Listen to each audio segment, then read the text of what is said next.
तो ये जो है हमें जानकारी रखनी आवश्यक होती है। फिर प्रश्न उठता है कि आखिर तो ये अनुसंधान की जो मूल बातें हैं, 6 बातें, इनको हमेशा अपने जेहन में रखना होगा अनुसंधान करता। फिर शुरुआत होती है कि मेथड्स क्या है और मेथोलॉजी क्या है। जो पहला चैप्टर है मेथड्स और मेथोलॉजी पे बताया गया कि मेथड्स क्या है और मेथोलॉजी क्या है।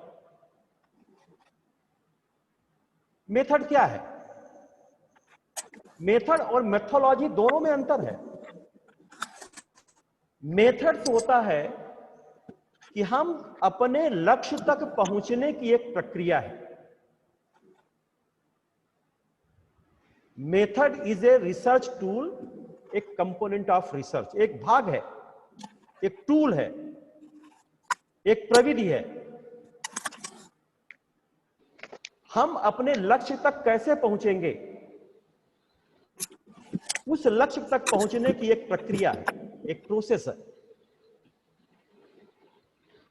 हम कौन से मेथड्स उपयोग कर रहे हैं, किन चीजों को उपयोग कर रहे हैं, कौन से टूल्स उपयोग कर रहे हैं, हमारा रिसर्च कैसा है, हमारा रिसर्च एक्सप्लोरेटरी है, डायग्नोस्टिक है, इवैल्यूएटिव है, मूल्यांकनात्मक है कि निदानात्मक है कि वर्णनात्मक है, हमारा रिसर्च है क्या। और फिर आता है पद्धति शास्त्र क्या है। तो किसी अध्ययन में पद्धतियों का विस्तृत विश्लेषण पद्धति शास्त्र होता है। माने बहुत सारे मेथड्स होते हैं और इन सारे मेथड्स को जहां पे वर्णन किया जाता है, जहां विश्लेषण किया जाता है, वही पद्धति शास्त्र होते हैं। तो हमेशा यह ध्यान रखना है कि मेथड्स और मेथोलॉजी दोनों में अंतर होता है। मेथड्स क्या हो गया? ऐसी प्रविधि। प्रविधि क्या है? प्रविधि किसी लक्ष्य तक पहुंचने की एक प्रक्रिया है। और अध्ययन पद्धति, अध्ययन पद्धति है किसी अध्ययन में पद्धतियों का विस्तृत विश्लेषण पद्धति शास्त्र है। माने उसमें हम सैंपलिंग के बारे में बात करेंगे जहां विश्लेषण होगा, क्वेश्चनर की बात करेंगे, इंटरव्यू के बारे में बात करेंगे, केस स्टडी के भी बारे में वहां बात करेंगे, वहां पे लिकर्ट पैमाना भी होगा, बोगार्डस की स्केलिंग भी होगी, बहुत सारी पद्धतियों का वहां विश्लेषण होगा। तो इन दोनों में अंतर होता है, पद्धति और पद्धति शास्त्र। अब हम अनुसंधान की प्रक्रिया को आगे कैसे बढ़ाएंगे? हम किसी भी विषय पर जब अनुसंधान करते हैं तो उसकी प्रक्रिया को कैसे आगे बढ़ाएंगे? तो इसके लिए कुछ बातें होनी चाहिए। पहला है, एक प्रक्रिया होती है, हम जब कोई अनुसंधान, जैसे कि हम भोजन बनाते हैं, सब बनाते होंगे भोजन, तो भोजन बनाने की भी एक प्रोसेस होती है, एक प्रक्रिया है, नहीं प्रक्रिया है। आप इससे जुड़े होंगे, ऑनलाइन जुड़े होंगे, तो वो भी एक प्रक्रिया होती है कि पहले हम लिंक जनरेट करेंगे, फिर लिंक आपको भेजेंगे, आप जूम ऐप डाउनलोड करेंगे, फिर उस लिंक पे आप क्लिक करेंगे, फिर जुड़ेंगे। एक प्रोसेस है, नहीं है? मेन बात है कि आपको हम क्लासरूम में आना है, ज्वाइन करना है, तो ये एक प्रक्रिया। तो सबसे पहले क्या होता है? आइडेंटिफाई द प्रॉब्लम, समस्या से अवगत होना, ये पहली चीज होती है। अगर स्क्रीन न दिख रही होगी तो आप इसको लिख सकते हैं। पहला, समस्या से अवगत होना, पहला पॉइंट है। हम जिस बात पे रिसर्च कर रहे हैं, अनुसंधान कर रहे हैं, उसके बारे में हमें जानकारी होनी चाहिए। ये बेसिक चीज है, समस्या से अवगत होना। अगर हम समस्या को नहीं जानेंगे, समस्या को चूज नहीं करेंगे, बहुत सारी चीजें हैं और उन चीजों को जो है आप अध्ययन के विषय बना सकते हैं। अब जैसे ये पैंडेमिक काल चल रहा है, महामारी चल रहा है, तो हमारे समाजशास्त्र के अनुसंधानकर्ताओं को इस बात पर चिंता कर रहे हैं कि सामाजिक संरचना पर इस महामारी का क्या प्रभाव पड़ा। और जब हम सामाजिक संरचना की बात करेंगे तो परिवार भी आ जाएगा, परिवार में बहुत सारी चीजें आएंगी, ज्वाइंट फैमिली भी आ जाएगी, इंडिविजुअल फैमिली भी आ जाएगी। आपने देखा है कि जिस ज्वाइंट फैमिली को लोग भूल रहे थे, इस महामारी में फिर से वो संयुक्त परिवार की ओर लौटने लगे। तो जब महामारियां आती हैं तो बहुत सारे अवसर भी देती हैं। ऐसा नहीं कि पॉजिटिव बात भी होती है और निगेटिव भी बात होती है। एक रिकॉन्स्ट्रक्शन की बात होती है, पुनर्निर्माण की बातें चलती हैं। तो सबसे पहले हमें समस्या, जब हम आइडेंटिफाई करेंगे कि हम किस विषय पर अध्ययन करेंगे, जब हम पीएचडी करते हैं या कोई प्रोजेक्ट लेते हैं, कि परिवार पर क्या प्रभाव पड़ा इसका, सामाजिक संबंधों पर क्या प्रभाव पड़ा। आप देखिए मैरिज, विवाह, पिछले गर्मियों में बहुत सारे विवाह प्रस्ताव थे और इस पैंडेमिक ने उनको भी बंद कर दिया। सबको डर था कि जान है तो जहान है, विवाह, शादी विवाह बाद में भी होते रहेंगे, पहले बचे रहें। लेकिन उसका क्या इंपैक्ट पड़ा ये हम जाने। तो ये हमारे विषय हो सकते हैं। हमारे किनशिप पर क्या प्रभाव पड़ा, हमारी नातेदारी पर क्या प्रभाव पड़ा। अब पिछले 6 महीने से मैं भी फटफटा रहा हूं, क्योंकि मैं महीने में कम से कम 3-4 बार कहीं बाहर यूनिवर्सिटी में चला जाता था। अब 6 महीने से घर वाले बहुत प्रसन्न हैं कि बंदिश लग गई एक तरह से, जो है पहली बार ये रुकावट आई है। तो कोई नहीं जा रहा है, सारे आवागमन के साधन बन, अब ना जाएं तो रुके ना, इसलिए ऑनलाइन क्लासेस शुरू हो गई, ऑनलाइन पीएचडी के वाइवा शुरू हो गए, ऑनलाइन एमफिल का वाइवा शुरू हो गया, ऑनलाइन बोर्ड ऑफ स्टडीज की मीटिंग शुरू हो गई। तो ये क्या है, पॉजिटिव वे है कि हम शायद हो सकता था कि इस चीज को बाद में सोचते, लेकिन हमने इस कोरोना काल में पहले ही ये सारी चीजें कर दी, इसकी शुरुआत कर दी। तो ये आइडेंटिफाई द प्रॉब्लम्स, पहले अनुसंधानकर्ता को हमें क्या करना पड़ेगा, समस्या से अवगत होना होगा कि हम इस समस्या पर हम स्टडी करेंगे। फिर दूसरा है क्लैरिफाई द प्रॉब्लम्स, समस्या का स्पष्टीकरण। अब उस समस्या के बारे में थोड़ी सी जानकारी भी होनी चाहिए, क्योंकि हमको बहुत सारी चीजें हमको ये सोचनी पड़ती हैं, बतानी पड़ती हैं, जाननी पड़ती हैं। तो इसके लिए क्या करना पड़ेगा कि आप आसपास गांव, मित्र, नातेदार, टीचर, सबसे जो है आप इंटरेक्शन करेंगे, बातचीत करेंगे कि इस समस्या के बारे में क्या आप जानते हैं। उस समस्या का ये जो दूसरा होगा, अनुसंधान का दूसरा प्रक्रिया होगी, दूसरी प्रक्रिया होगी। तीसरी प्रक्रिया होती है रिव्यू द लिटरेचर, पूर्ववर्ती साहित्य। अब पूर्ववर्ती साहित्य क्या होते हैं? पूर्ववर्ती साहित्य वे होते हैं जो आपको अपने अनुसंधान के लिए आधार देते हैं कि ये जिस समस्या पर हम अध्ययन कर रहे हैं, उस समस्या से पहले कितने लोगों ने अध्ययन किया है। अब आप एक प्रश्न उठाएंगे कि कोरोना तो पहली बार आया है, तो इस पर क्या स्टडी हुई होगी? तो ऐसा नहीं है। कोरोना पहली बार आया है, लेकिन महामारी कई बार आ चुकी हैं। हमारे पूरी दुनिया में कई बार महामारी आ चुकी है। तो उस समय महामारी के दौरान लोगों ने क्या लिखा था उसके बारे में, वो एक आधार हो सकता है, क्योंकि परिस्थितियां बदल गई हैं, तथ्य बदल गए हैं, सब कुछ बदल गए हैं, क्योंकि तथ्य भी समय और परिवेश के साथ बदलते रहते हैं। लेकिन हमें पूर्ववर्ती साहित्य का अध्ययन करना होगा, हमें लाइब्रेरी में जाना होगा, हमें अपने आजकल तो गूगल में बहुत सारी चीजें हो गई हैं, ऑनलाइन लाइब्रेरी आ गई हैं, आप दुनिया के किसी भी लाइब्रेरी से आप जुड़ सकते हैं अगर उसकी मेंबरशिप है या आपका इंस्टीट्यूशन मेंबरशिप लिया है।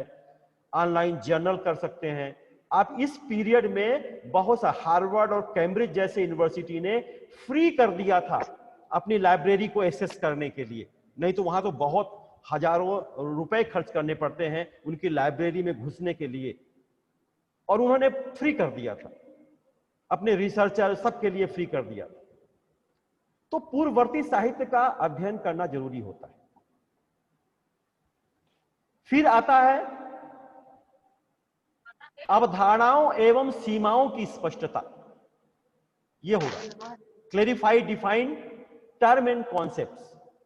यह भी है आपको कॉन्सेप्ट और लिमिटेशंस, अवधारणा और सीमा। अवधारणा में क्या होता है, किसी भी चीज के बारे में जब हम अध्ययन करते हैं तो उसका विस्तृत विवेचन करते हैं, संक्षिप्त, लेकिन उसमें उसका हिस्टोरिकल बैकग्राउंड क्या रहा, उस पे लोगों ने क्या क्या सोचा, लोगों के विचार क्या रहे, उन सारी चीजों को जो है आप इसमें समाहित करेंगे। और सीमाएं क्या होती, सीमाओं को भी आपको स्पष्ट करना चाहिए कि जैसे आपने ले लिया रीवा नगर के इस गंदी बस्ती में रहने वाले लोगों की सामाजिक आर्थिक समस्याएं, तो आपका जो लिमिटेशन है वो रीवा नगर ही होगा। फिर आप सतना नगर या भोपाल नगर या सीधी को किसी को सम्मिलित नहीं करेंगे, एक लिमिटेशन होना चाहिए। जैसा होता है ना कि एक प्रेशर कुकर में उसकी भी लिमिटेशन है कि ये इतना ही खाना बन सकता है, इतना ही चावल पक सकता है, जरूरत से ज्यादा करेंगे तो प्रेशर कुकर फट जाएगा या खाना नहीं बन पाएगा। तो लिमिटेशन होनी चाहिए, हर चीज की लिमिटेशन होती है, सीमाएं होती हैं, और सीमाओं की भी स्पष्टता होनी चाहिए कि हमारा लिमिटेशन क्या है, हम कौन से टूल्स उपयोग कर रहे हैं, हम मेथड्स हमारा कौन सा उपयोग कर रहे हैं, ये चीजें। हालांकि ये सारी बेसिक चीजें आपको जब आगे रिसर्च में पढ़ेंगे, लेकिन ये क्या बेसिक चीजें हैं। अभी आज जो आपको बता रहा हूं, चर्चा कर रहा हूं, ये जो बेसिक चीजें, पहले रिसर्च की बेसिक चीजों को आप जानिए, तब आगे आप बढ़ पाएंगे। फिर उत्तरदाता आएंगे, उत्तरदाताओं की निश्चितता। हमारे इस अध्ययन में कितने रिस्पोंडेंट होंगे, कितने उत्तरदाता होंगे, इसका भी हमें चयन करना होता है। कितने रिस्पोंडेंट होंगे यह भी हमें देखना है। 100 होंगे, 200 होंगे, 400 होंगे, कितने लोगों का हम अध्ययन करेंगे, यह हमारे अध्ययन के ऊपर है। समग्र अध्ययन सिर्फ 10 वर्ष में एक ही बार होता है हिंदुस्तान में। वो कब, जब जनगणना होती है। जनगणना में होती है तब एक लिमिट बता दिया जाता है कि इस दिनांक से लेके इस दिनांक तक उत्पन्न हो जितने भी लोग हैं, उत्पन्न होने वाले बच्चे, उन सब की गणना की जाएगी। तो वो समग्र विश्लेषण होता है। लेकिन अगर हम छोटे अध्ययन कर रहे हैं, जैसे हमने मान लीजिए हमने कर दिया कन्या महाविद्यालय रीवा के छात्राओं में नातेदारी व्यवहार का प्रभाव। अब इसमें सिर्फ हमारा जो होगा सिर्फ कन्या महाविद्यालय होगा, फिर हम टीआरएस कॉलेज या मॉडल साइंस कॉलेज या मेडिकल कॉलेज या किसी दूसरे कॉलेज को नहीं ले सकते। तो हमें अपने लिमिटेशन, अपनी सीमाओं का लिमिटेशन करना होगा। हमें टूल्स, अगर हमने इंटरव्यू शेड्यूल प्रयोग किया है तो फिर हम क्वेश्चनायर प्रयोग नहीं कर सकते। हालांकि आजकल जो स्टडीज हुई हैं, अभी 4-6 महीने पहले इस पर बहुत डिस्कशन हुआ था कि जो स्टडीज हो रही हैं वो मल्टी डायमेंशन हो रही हैं, बहुआयामी हो रही हैं। तो अगर बहुआयामी स्टडी है तो उसमें हम इंटरव्यू का भी प्रयोग करते हैं, क्वेश्चनायर का भी प्रयोग करते हैं और स्केलिंग का भी प्रयोग करते हैं। ये चीजें होती हैं। तो रिस्पोंडेंट की निश्चितता होनी चाहिए। फिर आता है डेवलपमेंट ऑफ टूल्स, उपकरणों का विकास। अब टूल्स हमारे क्या होंगे? देखिए, टूल्स और मेथोडोलॉजी में यहां बच्चे बहुत कंफ्यूज हो जाते हैं। जैसे पूछा कि आपने कौन से टूल्स उपयोग किए हैं, तो कह देते हैं इंटरव्यू का प्रयोग किया है। इंटरव्यू टूल्स नहीं है, इंटरव्यू मेथड्स है।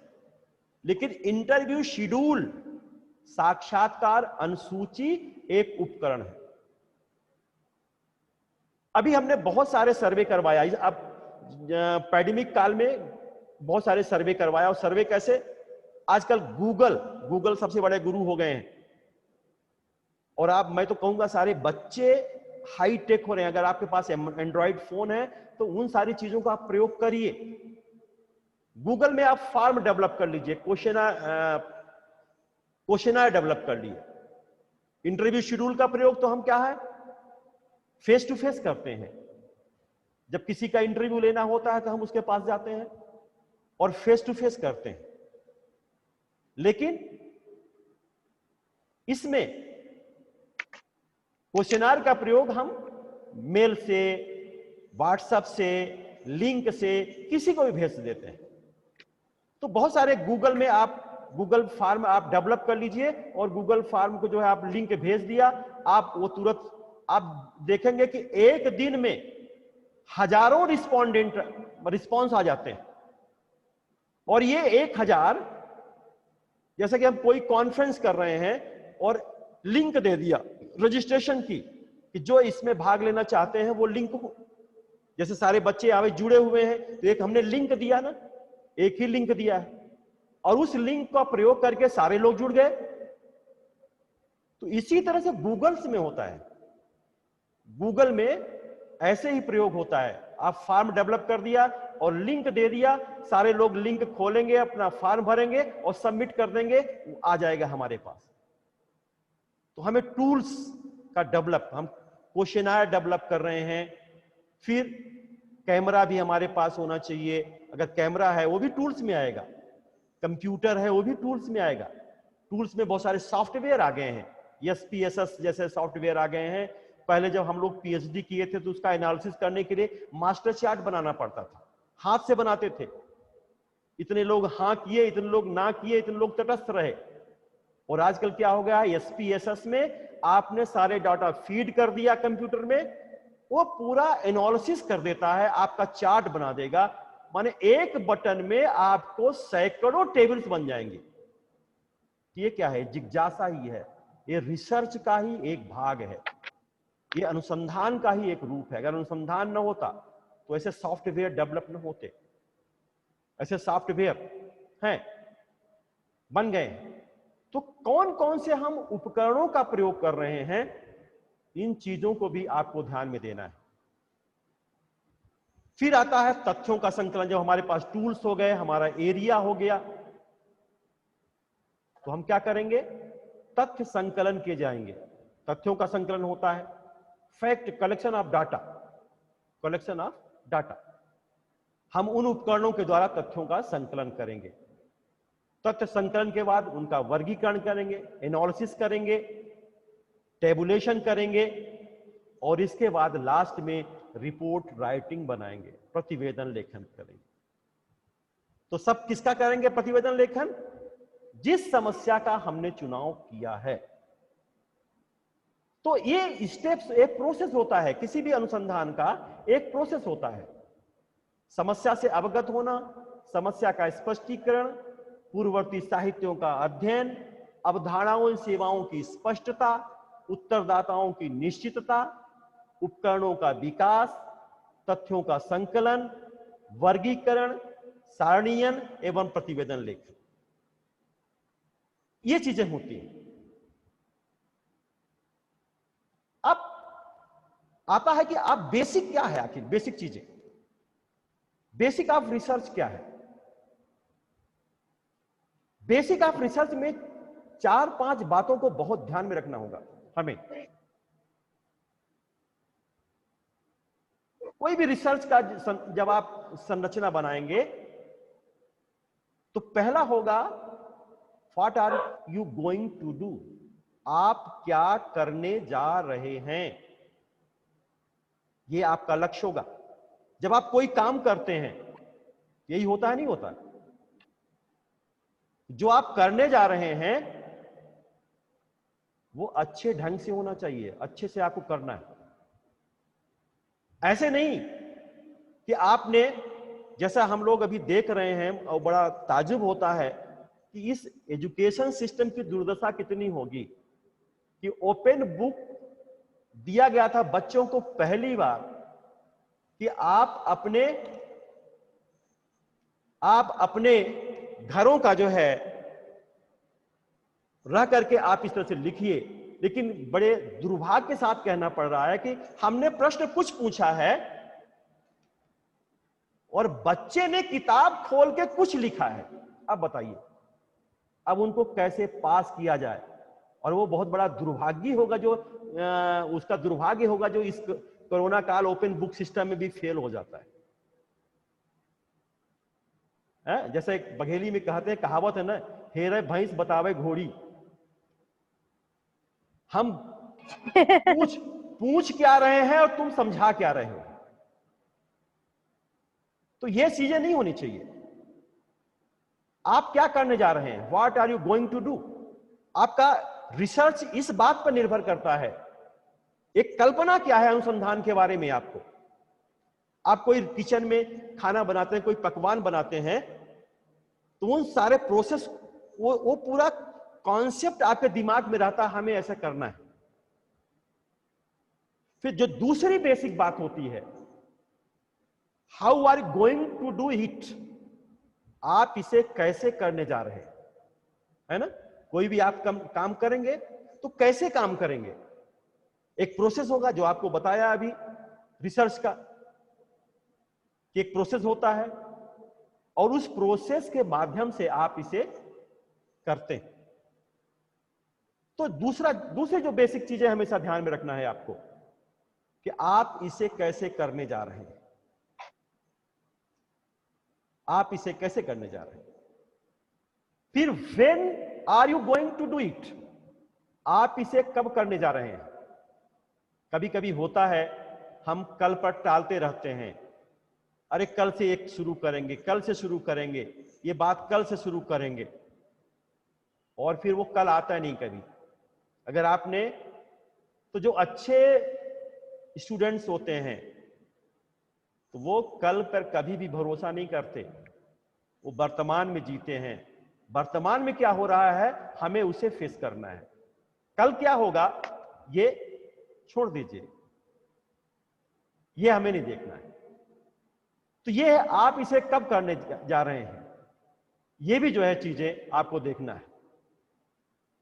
तो इस तरह से अनुसंधान जब आप करते हैं तो ये एक योजना बनाते हैं, एक प्लान बनाते हैं। उस प्लान पर फिर आप plan, act, observe and reflect, एक योजना बनाएंगे, उस योजना पर आप कार्य करेंगे, उस योजना को आप ऑब्जर्व करेंगे नहीं क्या, उसके क्या प्रभाव पड़ रहा है, क्या इसके भी जो है आप बात करेंगे। इन चीजों होंगी। अब आखिर अनुसंधान का क्या महत्व होता है? हम समाजशास्त्री हैं, समाजशास्त्र के स्टूडेंट्स हैं।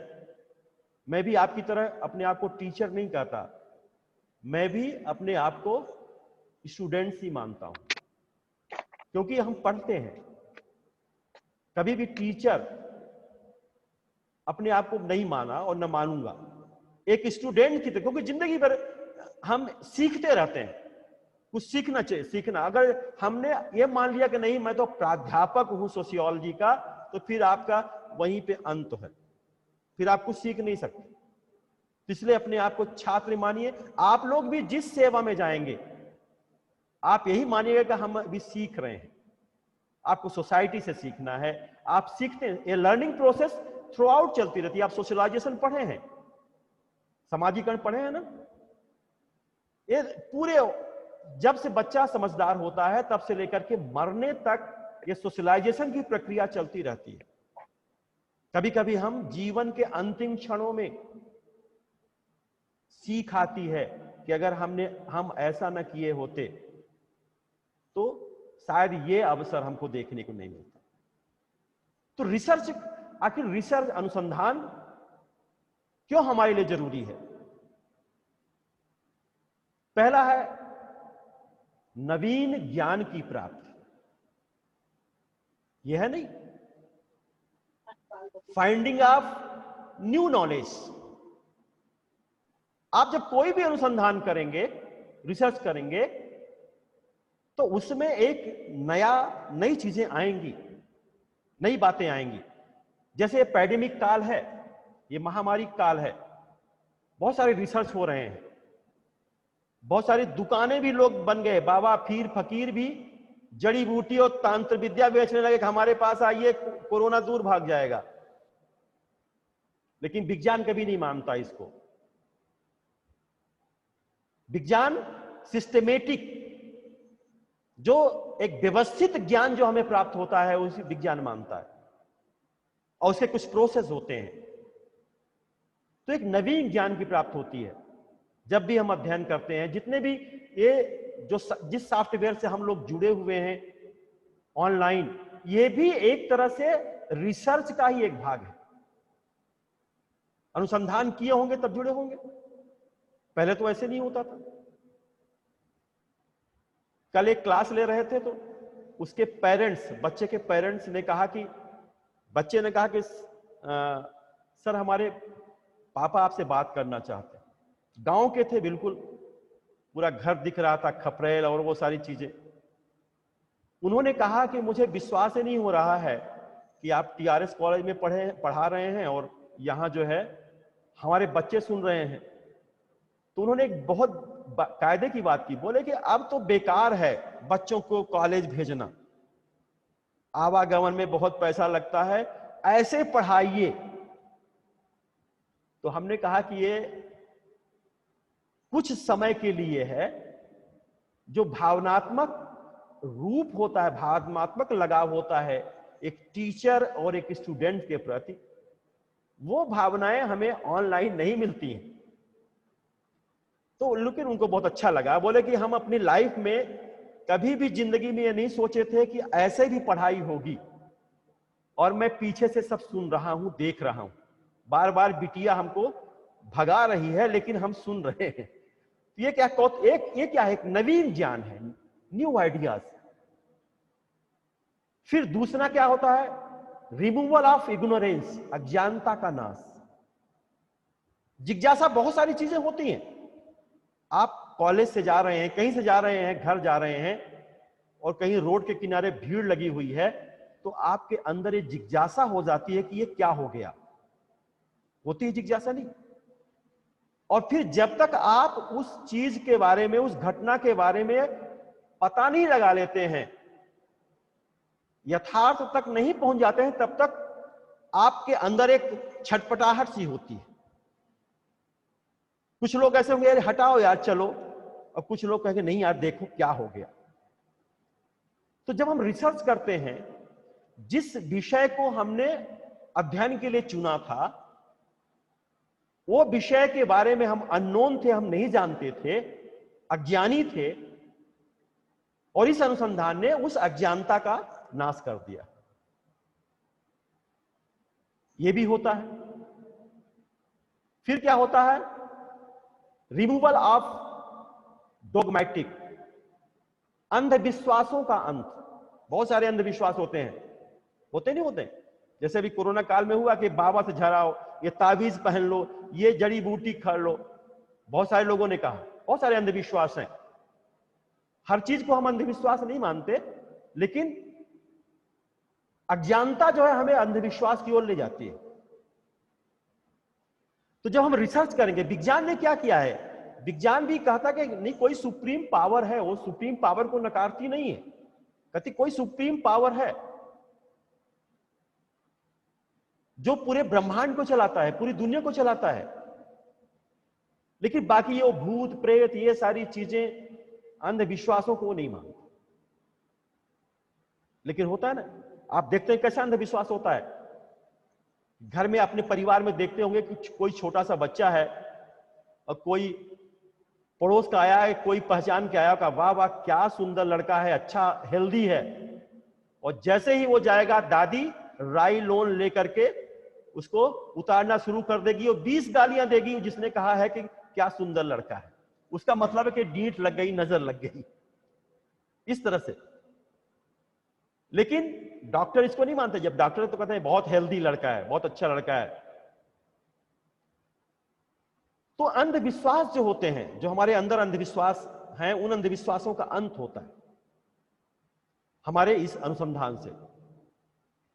फिर रिमूवल ऑफ प्रॉब्लम्स, समस्याओं का समाधान। जो समस्याएं हैं, अब वैक्सीन चल रही है कोरोना की दवाई बनाने के लिए, हर जगह ट्रायल चल रहा है।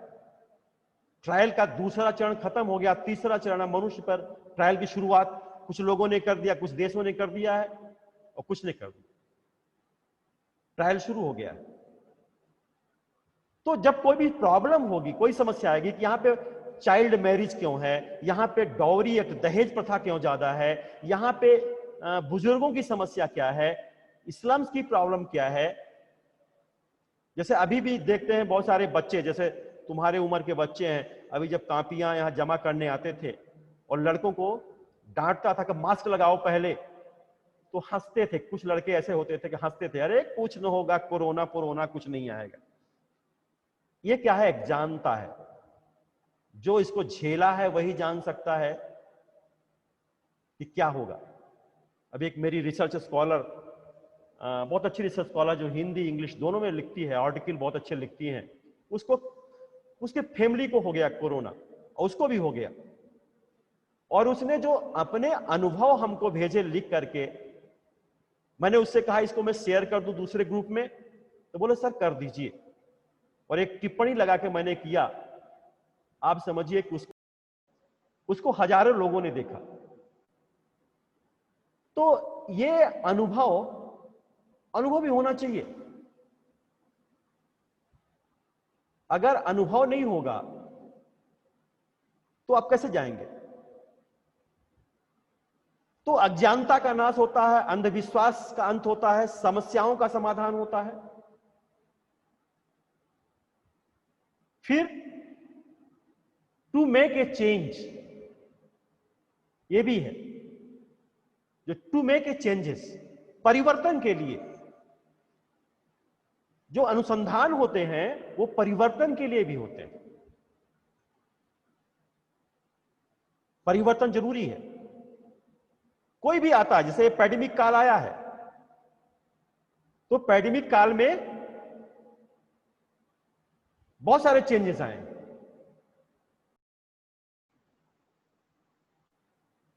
बहुत सारे परिवर्तन आए। तो ये परिवर्तन भी जो है एक तरह से, जब कोई भी चीजें आती हैं अनुसंधान से, तो एक रिकॉन्स्ट्रक्शन होता है उसका। जैसे आप मोबाइल फोन ले लीजिए, मोबाइल फोन पहले कैसे आया था, अब आज कैसे एंड्रॉइड आ गया है, एंड्रॉइड वर्जन आ गया है। पहले छोटे छोटे थे, लेकिन आज उन छोटे फोन, सिर्फ ऑडियो वीडियो चैटिंग, सारी दुनिया आप अपने जेब में रख के चलते हैं।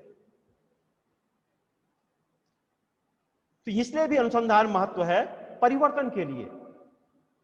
हम हर क्षेत्र में जो चेंजेस ला रहे हैं, नई पॉलिसी ला रहे हैं, वो बहुत, और ये अनुसंधान हमें नवीनता हेलो देता है। हेलो, हाँ कौन?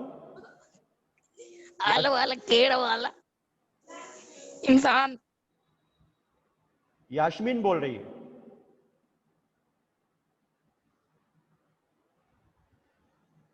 तो फिर इसके बाद आता है फॉर सोशल सिक्योरिटी, समाज की सुरक्षा के लिए। समाज की सुरक्षा के लिए भी बहुत जरूरी है। आज देखिए सिक्योरिटी के लिए बहुत सारे चीजें हमने बनाई है। सोशल सिक्योरिटी की बात करेंगे, परिवार में तनाव खत्म हो, बाल विवाह बंद हो, इन चीजों पे भी जो है हमें ध्यान देना है। और फिर है सत्य को जानने के लिए। सत्य को जानने के लिए आप रियलिटी क्या है, यथार्थ क्या है, इसका पता लगाने के लिए भी जो है हम अनुसंधान करते हैं, रिसर्च करते हैं। सोशल वेलफेयर के लिए सिग्निफिकेंस ऑफ रिसर्च, सामाजिक कल्याण के लिए, ये सारी चीजें अनुसंधान के महत्व को दर्शाती हैं फॉर फ्यूचरिस्टिक विजन, और अंतिम होता है नहीं आ रही है। भावी योजनाओं के लिए। आवाज आ रही, आवाज आ रही है? कोई कह रहा कि आवाज नहीं आ रही।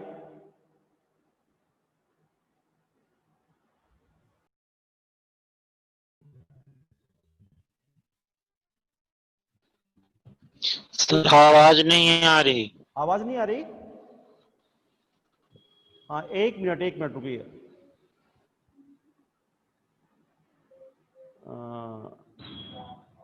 एक मिनट बताता हूं। देखो कोई मेरा वेट कर रहा है। सुनो मैं प्लीज।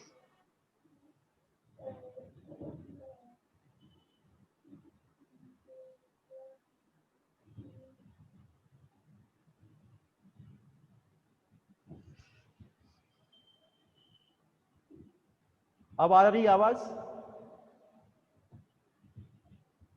सर नहीं।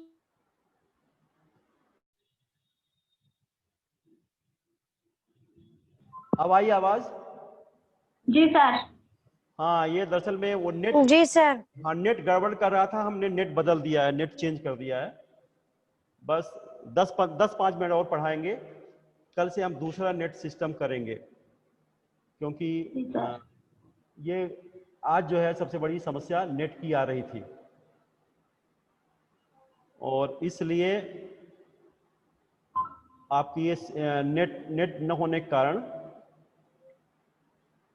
ये भी आपका स्क्रीन भी शेयर नहीं हुई है। जी सर।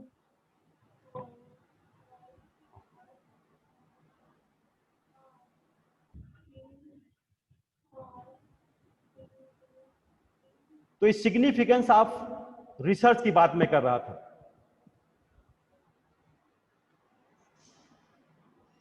तो ये जो चीजें हैं कुछ जो अनुसंधान के महत्व को बताती हैं, अनुसंधान के महत्व को दर्शाती हैं, कि अनुसंधान के द्वारा हमें नए ज्ञान की प्राप्ति होती है, अनुसंधान के द्वारा कोई अज्ञानता है उसका नाश होता है, अनुसंधान के द्वारा अंधविश्वासों का अंत होता है, अनुसंधान के द्वारा किसी भी बड़ी समस्याओं का समाधान होता है। हम चेंज के लिए भी अनुसंधान करते हैं, कि समाज में परिवर्तन लाने के लिए भी अनुसंधान करते हैं, वो भी रिसर्च के माध्यम से ही होता है। नई नई पॉलिसी आती है, नई नई नीतियां आती हैं, नए नए मॉडल बनते हैं, ये सारी चीजें। हम सत्य को जानने के लिए, टू नो द ट्रूथ, सत्य क्या है, सच्चाई क्या है, फैक्ट क्या है, उस तथ्य को जानने के लिए जो हम अनुसंधान करते हैं। फिर फॉर सोशल वेलफेयर, हम समाज कल्याण के लिए भी करते हैं, कि ऐसी नीतियां बनाई, ऐसी योजनाएं बनाएं, जितनी भी नीतियां और योजनाएं बनाई गई, वो सारे के सारे वो नीतियां और वो योजनाएं रिसर्च के माध्यम से बनती हैं। कहां पे हमें एजुकेशन की अवस्था है, कहां पे हमें हॉस्पिटल की आवश्यकता है, कहां पे हमें रोड की आवश्यकता है, कहां पे हमें चिकित्सा सुविधाओं की आवश्यकता है, ये हम अपने 5 ईयर प्लान में रिसर्च करने के बाद जाते हैं।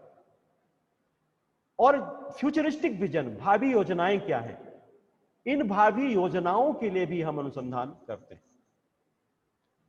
तो ये कुछ इस तरह से, इतना ही आज बताएंगे। आज हम आपसे बताएं कि अनुसंधान क्या है, और अनुसंधान के क्या रूप हो सकते हैं, अनुसंधान किस तरह से सफल हो सकता है, अनुसंधान हमें क्या क्या दे सकता है, क्यों एक समाजशास्त्र के विद्यार्थी होने के लिए हमें आवश्यक है, इन सारी चीजों को बताएं। तो ये बेसिक चीजें हैं।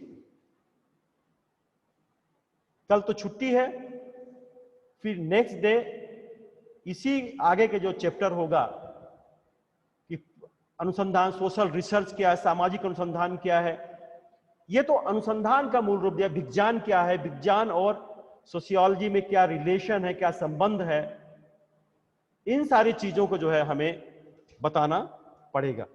इन चीजों पर हम चर्चा करेंगे। इस पर अगर कोई सवाल हो, बच्चों का कोई सवाल हो, तो आप वो सवाल कर सकते हैं। आप अपना माइक अनम्यूट करके 5 मिनट अगर कोई सवाल हो तो वो सवाल आप पूछ सकते हैं। सभी एमए प्रीवियस के लड़के हैं, सभी ने फीस जमा कर दिया है ना, तभी लिस्ट में आए होंगे। और देखें कब तक क्लास शुरू होती है, नहीं तो इसी तरह से क्लास शुरू होगी। और दूसरी बात ये कि आपको जब क्लास में बैठना होगा, समझिए कि हम क्लास आ रहे हैं, क्लास में जब बैठना होगा तो प्रॉपर ड्रेस में आपको बैठना होगा। ऐसा नहीं, प्रॉपर ड्रेस का मतलब नहीं कि कॉलेज का ड्रेस पहनिए, जी सर। ऐसा नहीं। शर्ट पहन लीजिए, अब बच्चे जैसे टी शर्ट में नहीं आइए, क्योंकि जो गवर्नमेंट का आदेश आया है तो ये उसमें है कि आप ड्रेस का जरूर परिपालन करें। और आपके पास चूंकि अभी ड्रेस बना नहीं है तो उन चीजों को जो है अभी आप ध्यान में रखें। और दूसरा नहीं कि कभी कभी कुछ लोग लेटे हैं और लेटे लेटे सुन रहे हैं, ऐसा भी नहीं। आपको 1 घंटा और कुछ इस तरह से समय निकालना होगा और उस समय को आपको शेयर करना होगा। तो चलिए, आपका कोई सवाल अगर हो तो बता दीजिए, कोई जिज्ञासा हो, कोई प्रश्न हो, आप पूछ सकते हैं। कोई चीजें, किसी बात पर डिस्कशन करना हो तो आप कर सकते हैं, आप बात पूछ कर सकते हैं।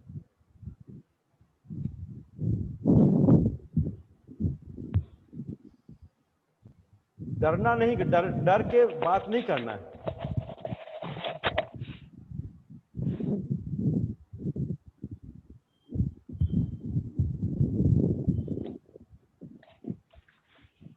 ये मुकेश जी, आपके यहाँ के भी बच्चे हैं क्या? आपका माइक म्यूट है। मुकेश, आपका माइक म्यूट है।